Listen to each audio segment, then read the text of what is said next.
할렐루야. 오늘 내 오라비가 다시 살아나리라라는 말씀으로 여러분들에게 하나님 말씀을 선포하겠습니다.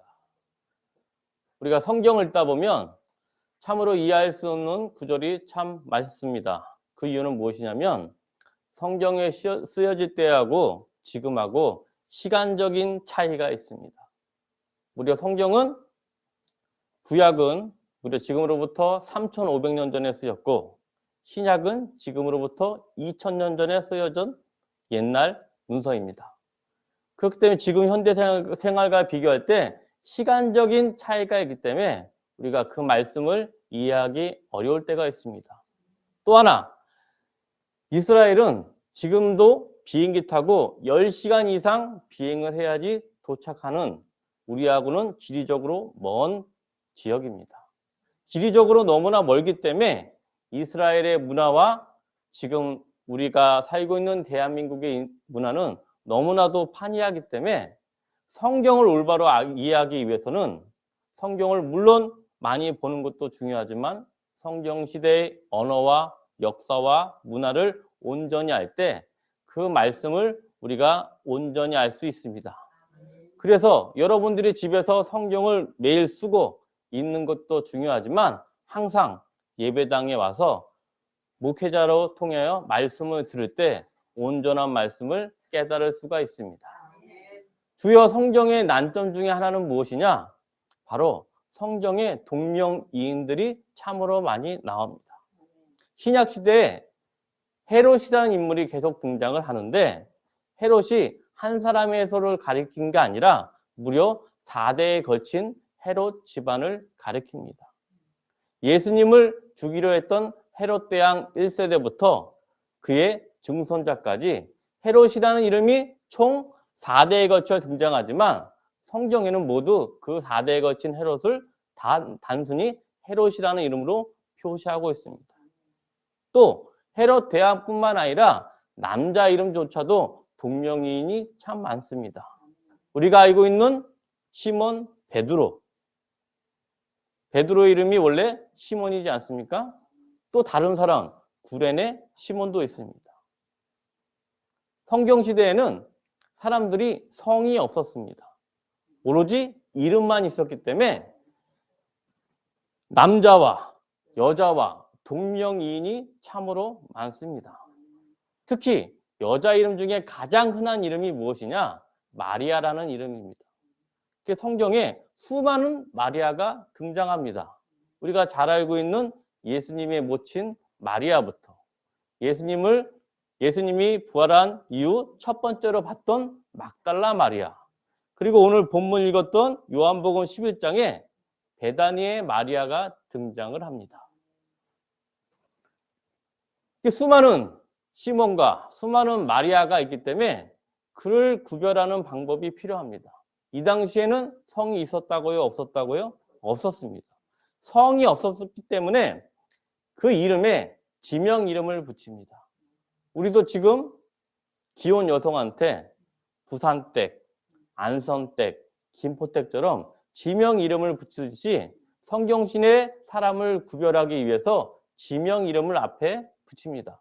그래서 특히 가롯 유다는 가롯 지방의 유다, 막달라 마리아는 막달라 지방의 마리아, 베다니의 마리아는 베다니 지방의 마리아, 이렇게 구별함으로써 성경시대의 인물을 구별할 수가 있는데 중요한 점은 무엇이냐? 이렇게 친절하게 해주는 구절이 있는가 보면 또 단순히 마리아라고만 나오고 있기 때문에 항상 성경은 목회자와 같이 공부해야 됩니다. 오늘 읽었던 요한복음 11장에 보면 세 사람이 등장을 합니다. 여기서 사망을 했던 나사로의 누이 마르다와 마리아가 등장을 합니다. 이 마리아는 막달라 마리아와 다른 사람입니다. 막달라 마리아와 다른 사람이고 또 이 베다니의 마리아는 예수님의 십자가의 죽음을 미리 예비한 향유 옥합을 예수님께 부어드린 마리아가 이 베다니의 마리아입니다. 예수님께 향유를 부은 마리아는 막달라 마리아가 아니고 베다니의 마리아입니다.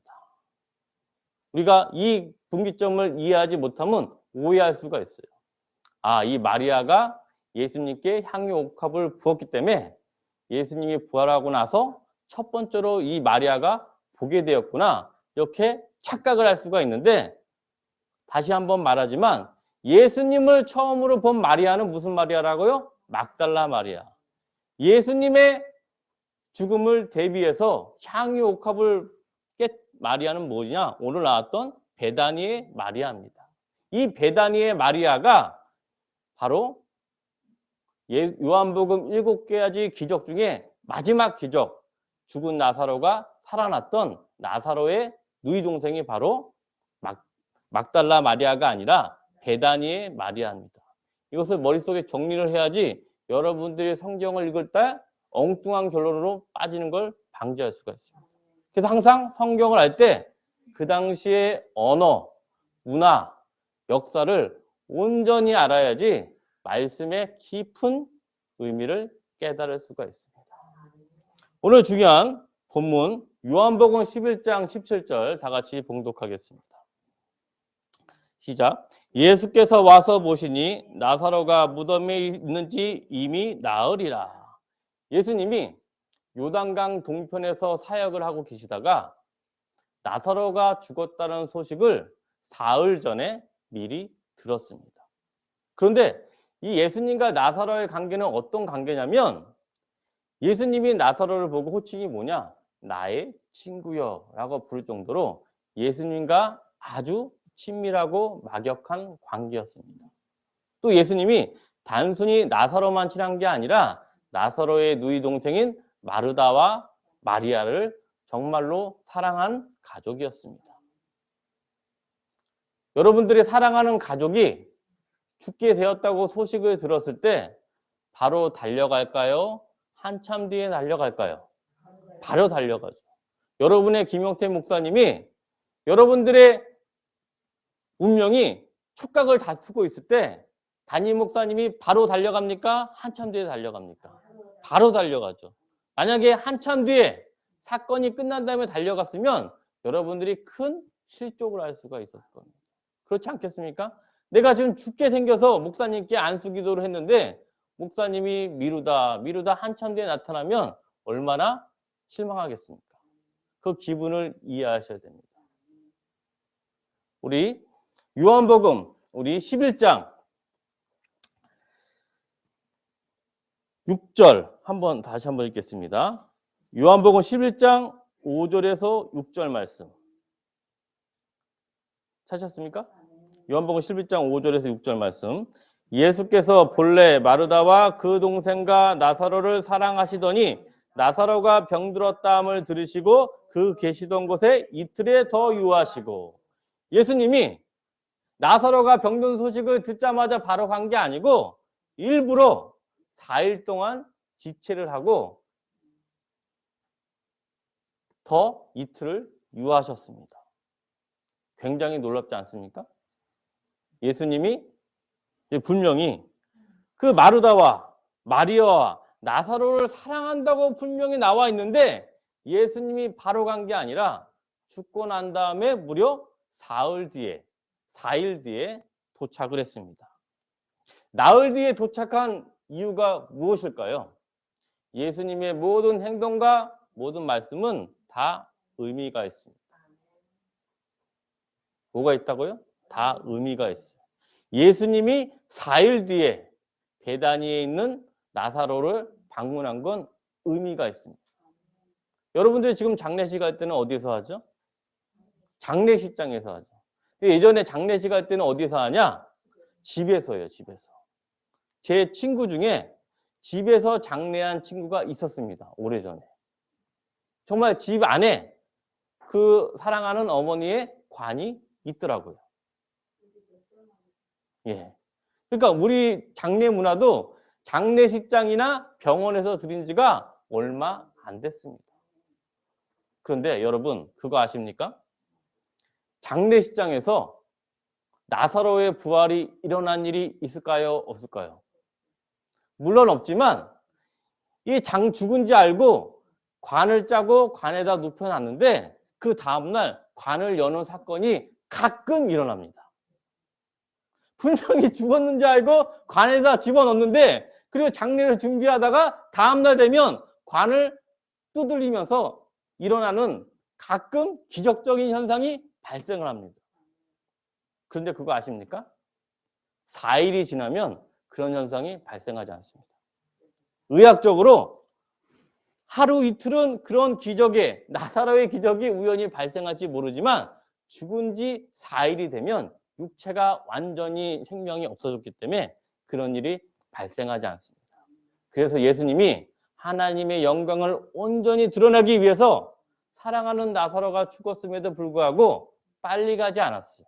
왜? 빨리 가면 사람들이 오해할 수가 있어요. 아, 이건 하나님이 예수님을 통해서 한 기적이 아니라 우연히 이틀 만에 우리 집안에도 10년 전에 20년 전에 작은아버지가 그랬어 하면서 하나님의 영광이 가려질 수가 있기 때문에 예수님이 지금 마음은 나사롭게 당장 달려가고 싶지만 4일을 기다렸습니다. 예수님은 모든 말씀과 모든 행동이 다 의미와 교훈이 있습니다. 이 사실을 알아야지 요한복음 11장 17절에 예수께서 와서 보시니 나사로가 무덤에 있는지 이미 나흘이라. 나흘은 4일을 말하지 않습니까? 요 존재를 알고 있어야지 나사로의 기적을 더 생동감 있게 느낄 수가 있어요. 그래서 성경은 뭐다? 그 당시의 역사와 문화를 알아야지 한 구절만 봐도 그 전체의 그림을 조망할 수가 있어요. 그래서 반드시 어떻게 알아? 성경 공부는 목회자와 해야 합니다. 어쨌든 예수님이 이런 의도를 가지고 4일 뒤에 베다니에 도착을 했지만 그 사랑하는 나사로의 동생 마르다와 마리아는 마음이 어떨까요? 안 좋은 정도가 아니고 하늘이 무너질 것 같아서. 분명히 예수님이 옆에 계셨으면 우리 사랑하는 오빠가 죽지 않았을 텐데 예수님이 너무나 늦게 오는 바람에 이 사태가 발생하느냐. 이거를 마음에 얼마나 한이 되겠습니까? 다른 사람도 아니고 모르는 사람도 아니고 가장 평소에 사랑하는 사이라고 말을 했는데 아마 배신감을 철저하게 느낄 수도 있을 겁니다. 우리 그 의미를 생각하면서 요한복음 11장 21절부터 23절 말씀 우리 다 같이 공독하겠습니다. 요한복음 11장 21절부터 23절 말씀 시작. 마르다가 예수께 여짜오되 주께서 여기 계셨더라면 내 오라비가 죽지 아니하였겠나이다. 그러나 나는 이제라도 주께서 무엇이든지 하나님께 구하시는 것을 하나님이 주실 줄 아나이다. 예수께서 이르시되 내 오라비가 다시 살아나리라. 그래도 마르다가 마음 한편으로는 배신감이 있었지만 그래도 마르다는 예수님을 메시아라고 믿는 사람이었습니다. 그래서 뭐라 그러냐? 네, 비록 예수님이 곁에 없어서 오라비가 죽었지만 주께서 무엇이든지 하나님께 구하시는 것을 하나님이 주실 줄 아나이다. 이렇게 고백을 합니다. 그 마르다가 믿음이 없는 사람이에요? 믿음이 있는 사람이에요? 믿음이 분명히 있고 부활의 소명도 분명히 있는 사람인데 중요한 점이 있어요. 우리가 선악과를 먹고 나서 우리는 영적인 맹인하고 영적인 귀머거리가 됐다고 누누이 말씀드렸지 않습니까? 이게 구원을 우리가 받았지만 성화 과정에서 이 영적인 맹인이 아직도 남아 있습니다. 영적인 맹인이 완전히 누워지는 건 언제냐? 우리가 하늘나라에 가서 영화롭게 될 때 완전히 눈을 뜨게 되지 그 전까지는 점진적으로 조금씩 눈을 떠가는 거예요. 그게 신기한 게 뭐냐면 아기가 처음 태어났을 때 눈을 잘 보지 못합니다. 그러다가 1년, 2년, 한 3, 4살 됐을 때 그나마 정상적으로 볼 수 있듯이 우리가 구원을 받았다고 칭의를 받았다고 영적인 눈이 바로 열리는 게 아니에요. 영적인 눈이 조금씩 열려서 점진적으로 성화 과정 중에 하나님의 섭리를 볼 수 있는 눈이 틔워지고 영적인 귀머리가 열립니다. 마르다도 마찬가지입니다. 분명히 마르다도 주님을 영접하고 주님께 구하는 것을 무엇인지 이런 믿음이 있는데도 불구하고 어떤 일이 벌어졌는지 한번 보겠습니다. 마르다에게 예수님이 내 오라비가 다시 살아나리라 라고 말했을 때 마르다의 답변, 요한복음 11장 24절 말씀 읽겠습니다. 시작. 마르다가 이르되 마지막 날 부활 때에는 다시 살아날 줄을 내가 아나이다. 마르다가 그래도 신앙이 있기 때문에 부활 사상을 가지고 있어요. 주님, 저도 압니다. 예수님이 마지막 때에 이 모든 사람들이 다 부활할 것을 저도 압니다. 그러니까 마르다는 영적으로 믿었기 때문에 다 모르는 게 아니라 반은 알고 있었어요. 반. 영적인 눈이 다 열린 게 아니고 그래도 어느 정도는 열렸는데 부활 사상이 있기 때문에 우리 모두가 마지막 때에 죽은 자들이 다 부활할 걸 믿습니다라고 고백하는 거예요. 근데 예수님의 의미는 뭐냐? 내 오라비가 다시 살아나리라 이 말은 재림 때 살아난 게 아니라 오늘 역사가 벌어진다는 의미인데도 불구하고 마르다가 영적인 맹인이기 때문에 조금만 아는 거죠. 우리의 이 속담이 무엇이냐? 콩떡같이 말해도 찰떡같이 알아듣면 어디 가든지 굶어 죽지 않아요. 그렇죠? 조그만 힌트만 봐도 전체 그림을 본다는 의미입니다. 그런데 찰떡같이 알려줘도 콩떡같이 받아들인 경우가 많을까요? 적을까요? 많아요. 예수님이 명확하게 오늘 내 오라비가 다시 살아나리라.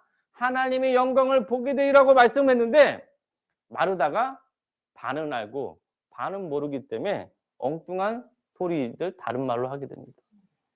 그래서 또 예수님이 강조를 해요. 어떻게 했냐? 요한복음 11장 25절부터 26절 말씀 찾으셨습니까? 시작. 예수께서 이르시되 나는 부활이요 생명이니 나를 믿는 자는 죽어도 살겠고 무릇 살아서 나를 믿는 자는 영원히 죽지 아니하리니 이것을 내가 믿느냐? 예수님이 확실한 강조를 해요. 죽어서 사는 자는 부활 때 다시 일어나고 무릇 살아서 나를 믿는 자는 영원히 죽지 아니한다. 오늘 내가 네 오라비를 반드시 살린다라는 의미가 들어갔는데 마르다가 이해할까요? 못 알아들을까요? 못 알아들어요. 분명히 예수님이 콩떡같이 말한 게 아니고 찰떡같이 말았음에도 불구하고 마르다는 콩떡같이 받아들여요. 그때 속에서 어떤 마음이 있습니까? 속이 사이다가 먹은 것처럼 통쾌하겠습니까? 고구마, 감자를 먹은 것처럼 답답해지겠습니까? 답답해져요. 여러분들이 고구마를 먹고 그 답답한 마음을 가지고 있는 채로 상상해 보시죠. 그런데 마르다가 다음 질문이 뭐냐? 이럴 때 예, 아멘! 그러면 끝나는 거지 않습니까? 예, 아멘! 주님 믿습니다. 하나님의 영광을 보여주십시오 하면 바로 끝나는 거잖아요. 그럼 예수님이 비록 2번은 강조했지만 얼마나 사이다를 먹은 것처럼 마음이 편안해지겠습니까? 그런데 마르다는 뭐라고 했냐 보겠습니다. 11장 27절 말씀. 이르되 주여 그러하여다. 주는 그리스도시요 세상에 오시는 하나님의 아들이시를 내가 믿나이다. 물론 이 마르다가 주님을 메시아로 인정하는 신앙 고백이지만 예수님이 듣고 싶은 말은 무엇입니까? 예, 주님 믿습니다. 아멘, 주님의 영광을 보여주십시오 하고 듣는데 마르다는 또 다른 의미의 대답을 합니다. 예수님이 지금 속이 좀 답답해요. 속이. 그렇지 않겠습니까? 여러분들이 사랑하는 자녀에게 이런 명확한 힌트를 계속 제시하는데 이 사랑하는 자녀들이 못 알아먹을 때 얼마나 답답하겠습니까? 예수님이 한번 고구마 먹은 답답함을 지금 느끼고 있습니다. 그러면 2번째, 그나마 예수님을 마음을 잘 알 것 같은 예수님께 앞으로 예수님의 장사를 위해서 향유 옥합을 깨트린 이 베다니 마리아에게 기대를 하지 않겠습니까? 마르다는 그래도 절반만 아니까 우리의 희망, 베다니의 마리아는 내 마음을 알 것이다 하고 생각을 하는데 어떤 일이 벌어질까요? 요한복음 11장 32절 말씀. 자, 마리아는 주님의 기대에 부응을 할지 못할지 다 같이 봉독하겠습니다. 요한복음 11장 32절 말씀. 마리아가 예수 계신 곳에 가서 배웠고 그 발 아래 엎드려 이르되 주께서 여기 계셨더라면 내 오라비가 죽지 아니하였겠나이다 하더라. 마리아도 똑같은 거예요. 아니 똑같아. 언니가 말한 거하고 이 자매가 쌍둥이에요. 마르다도 내 주님이 여기 계셨더라면 내 오라비가 죽지 아니하겠나이다 말하는데 이 마리아도 언니하고 복사 붙여넣기 100% 다 똑같습니다. 주께서 여기 계셨더라면 내 오라비가 죽지 아니하였겠나이다. 그때 예수님이 속이 어떨까요? 속이 고구마 먹은 거에 또 지금 3-4배로 답답하지 않겠습니까? 내가 온 목적이 하나님의 영광을 위해서 분명히 언니 마르다한테 내가 네 오라비를 살린다고 2번이나 강조했는데 마리아가 예수님의 속을 계속 답답하게 합니다. 물론 4일이라는 시간이 지났기 때문에 인간적인 눈으로 보기에는 생명이 다 끝난 겁니다. 그런데 중요한 사실이 있어요. 이 마리아가 예수님의 기적을 못 본 사람이 아니에요. 예수님이 여러 기적과 이사를 행한 적을 수도 없이 봤는데 당장 자기 입장이 되니까 그게 보이지가 않아요. 이 기적이라는 게 다른 사람이 일어날 때 기적을 보는 거하고 내가 당사자가 되면 헛듯 그거를 믿기가 쉽지 않다는 게 바로 이 예입니다. 지금 마르다와 마리아가 예수님을 지금 아주 답답하게 했습니다. 고구마 몇 개 먹었을까요? 한 10개? 20개? 그럼 속이 지금 답답해지면 화가 이제 쌓이고 있어요. 그때 아주 태클을 거는 사람이 나타납니다. 3번째, 아주 쐐기골을 예수님의 속을 완전히 후벼 파는 쐐기골을 드는 사람이 나타나는데 우리 요한복음 11장 36절부터 37절 우리 한번 보겠습니다. 쐐기골, 예수님을 격분시키는 사람 우리 보겠습니다. 요한복음 11장 36절부터 37절 말씀 시작. 이에 유대인들이 말하되 보라 그를 얼마나 사랑하였는가 하며 그중 어떤 이는 말하되 맹인을 눈을 뜨게 한 이 사람이 그 사람은 죽지 않게 할 수 없었더냐 하더라. 이 유대인들이 그때 장례식 때문에 모였던 유대인들이 완전히 예수님의 속을 뒤집어 놓은 거예요. 빈정하면서 조롱하면서 저 예수가 맹인을 뜨게 하는 사람인데 이 사람은 왜 죽지 못하게 하지? 하면서 빈정을 하는 거예요.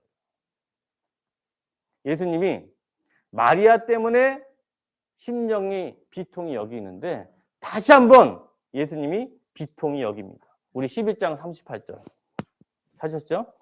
이에 예수께서 다시 속으로 비통이 여기시며 무덤에 가시니 무덤이 굴이라 돌로 막았거늘 예수님이 2번 비통이 여긴다고 표현을 합니다. 몇 번이요? 2번. 속이 아주 문드러져요. 화가 아래서부터 목까지 그냥 쌓이는 장면이 뭐냐? 그게 비통이라는 말이에요. 이 화가 여러분 화병 아시지 않습니까? 화병처럼 이 온몸의 화를 예수님도 인성이기 때문에 내가 그렇게 찰떡같이 말해도 못 알아듣는 마르다, 마리아 그리고 이 빈정까지 하는 유대인을 볼 때 얼마나 마음이 비통이 여겼습니까? 얼마나 마음이 화로 가득 찼겠습니까? 왜 그렇다고요? 우리는 영적 맹인이고 영적 귀머거리이기 때문에 그럽니다.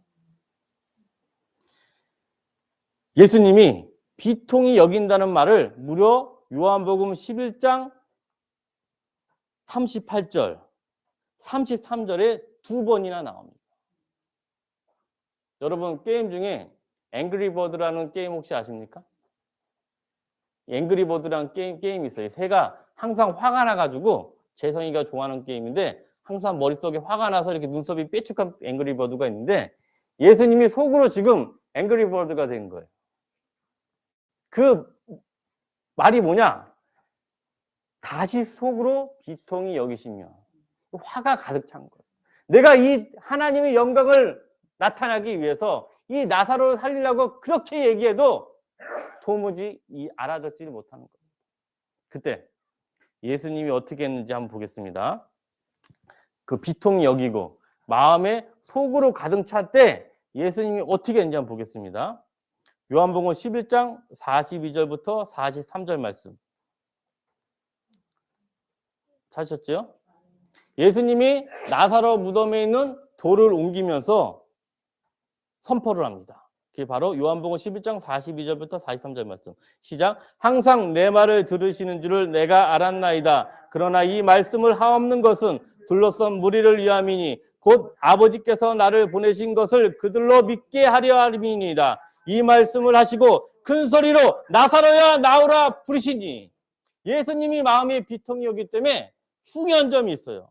아버지께서 나를 믿게 하기 위해서 11장 43절에 예수님이 작은 소리로 했나요? 큰 소리로 했나요?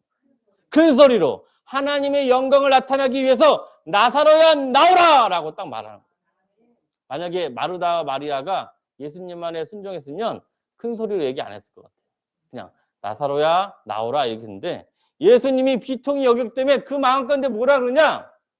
큰 소리로 나사로야 나오라 부릅니다. 그리고 부르고 날 때 나사로가 죽은 자 가득 차서 이 수건에 가득 쌓인 채로 나오는데 예수님이 뭐라 그랬냐? 11장 44절에 이르시되 풀어놓아 다니게 하라. 단순히 풀어놓은 게 아니고 다니게 하라. 하나님의 영광이 나사로를 통해서 모든 사람을 이 영적 맹인 사람을 깨닫게 하기 위해서 큰 소리로 나사로야 나오라. 그리고 풀어놓아 다니게 하라 강조를 하는 거예요. 예수님이 얼마나 비통에 찬 걸 이해하시겠습니까?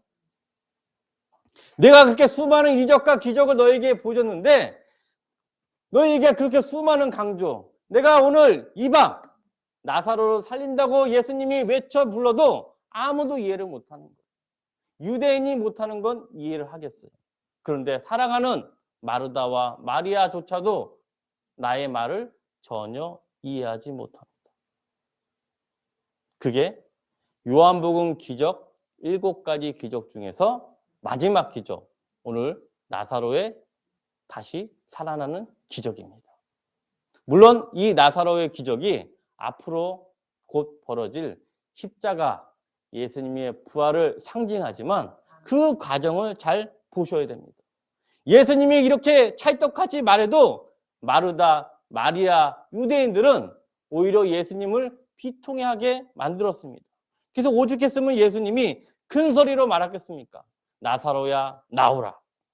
그리고 풀어놓아 다니게 하라 라고 말씀하십니다. 왜? 도무지 사람들이 말귀를 못 알아듣기 때문에.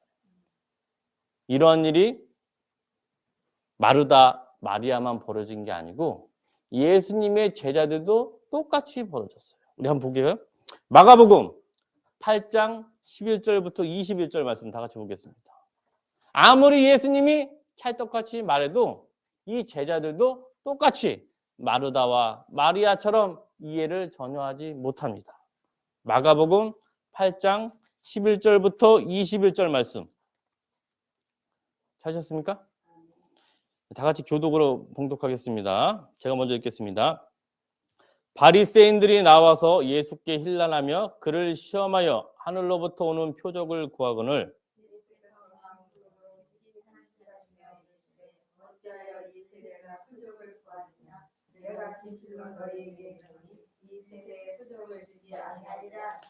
그들을 떠나 다시 배에 올라 건너편으로 가시니라.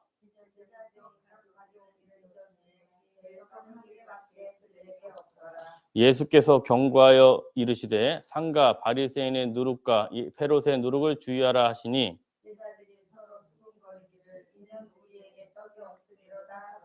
예수께서 하시고 이르시되 너희가 어찌 떡이 없음으로 수근거리느냐 아직도 알지 못하며 깨닫지 못하느냐 너희 마음이 둔하느냐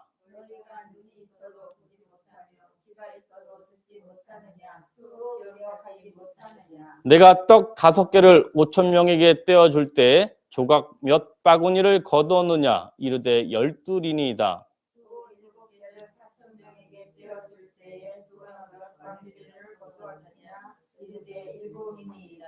이르시되 아직도 깨닫지 못하느냐 하시니라. 이 사건은 예수님이 갈릴리 바다에서 벌어진 일입니다. 예수님이 이 갈릴리 바다로 건너가기 직전에 오병이어 기적으로 5,000명을 먹이시고 12강주리가 나왔고, 7병이어 기적으로 4,000명을 먹으시고 7강주리가 벌어진 이유입니다. 그 사건이 있는 뒤로 갈릴리 바다에 제자들과 배를 타고 올라가는데 이 제자들이 미처 떡을 챙기지가 못했어요. 제자들이 떡 가져오기를 잊어버려서 배에 떡이 달랑 한 개뿐이 없었습니다. 그 제자들이 걱정하는 거예요. 야, 이거 어떡하냐? 우리 오늘 밤 어떻게 먹지? 떡이 지금 우리가 예수님 포함해서 13명인데 떡이 최소한 20개 이상은 되어야 되는데 우리 지금 떡이 한 개뿐이 없네? 계속 육신의 떡만 걱정하는 거예요. 그런데 예수님의 제자들이 이 상황에서 누가 옆에 있었냐? 이 배에 누가 계셨죠? 예수님이 계셨어요. 예수님이 계셨다.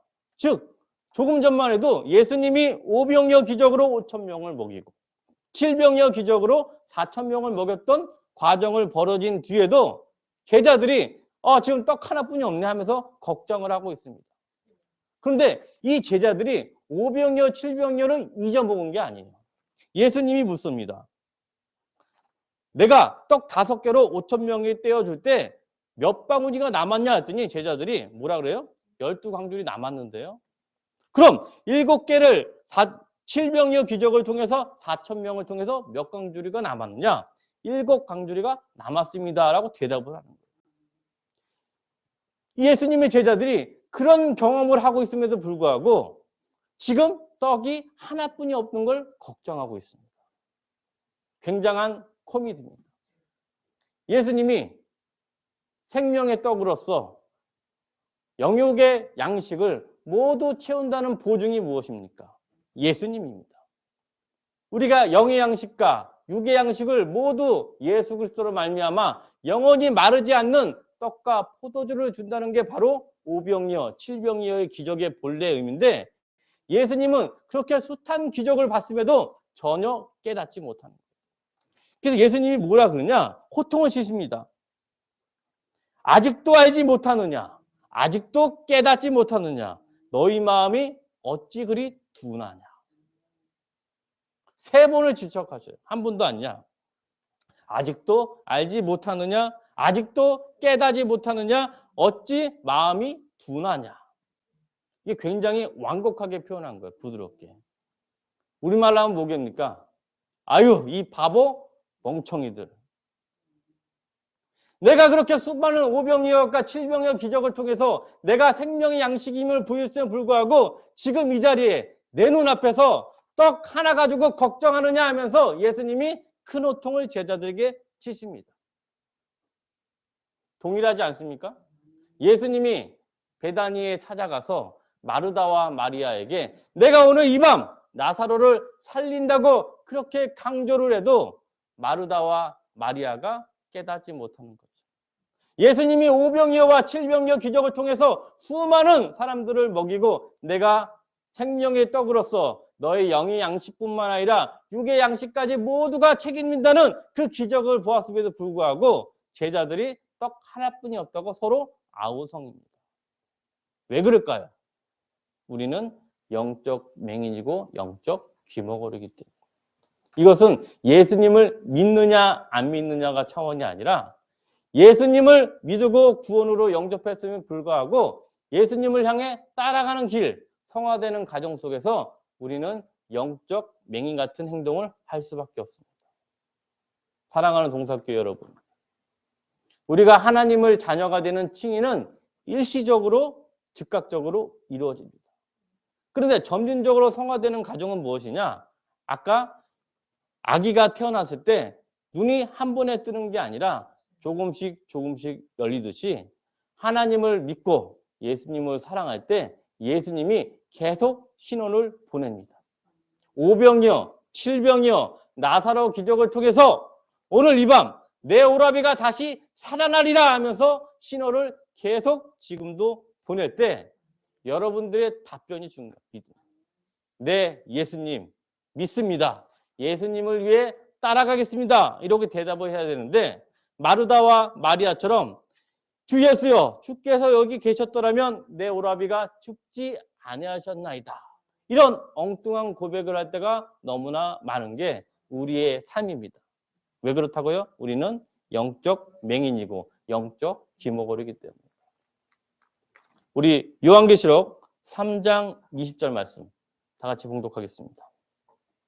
요한계시록 3장 20절 말씀.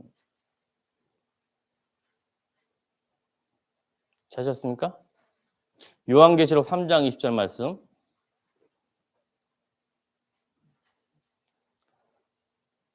봉독하겠습니다. 볼지어다 내가 문 밖에 서서 두드리노니 누구든지 내 음성을 듣고 문을 열면 내가 그에게로 들어가 그와 더불어 먹고 그는 나와 더불어 먹으리라. 예수님은 오늘 지금도 문 밖에서 두드리면서 우리에게 사인을 계속 보냅니다. 예수님이 우리에게 계속 사인을 보내면서 내 오라비가 다시 살아나리라 하면서 신호를 계속 부를 때 우리는 그 음성을 듣고 문을 열면 예수님과 더불어 먹고 더불어 살게 됩니다. 그게 바로 예수님과 함께하는 삶입니다. 우리가 구원을 받고 순례자의 길을 동안 예수님이 문 밖에서 오늘의 음성을 계속 들려주셔요. 뭐를 통해 들려주십니까? 하나님의 말씀, 성경으로 계속 들려줍니다. 그때 여러분들이 그 음성을 캐치를 해야 돼요. 여러분들의 그 음성을 캐치 않으면 오늘 나왔던 마르다와 마리아와 제자들처럼 영적 맹인인 것처럼 예수님의 섭리를 전혀 이해하지 못할 수가 있습니다.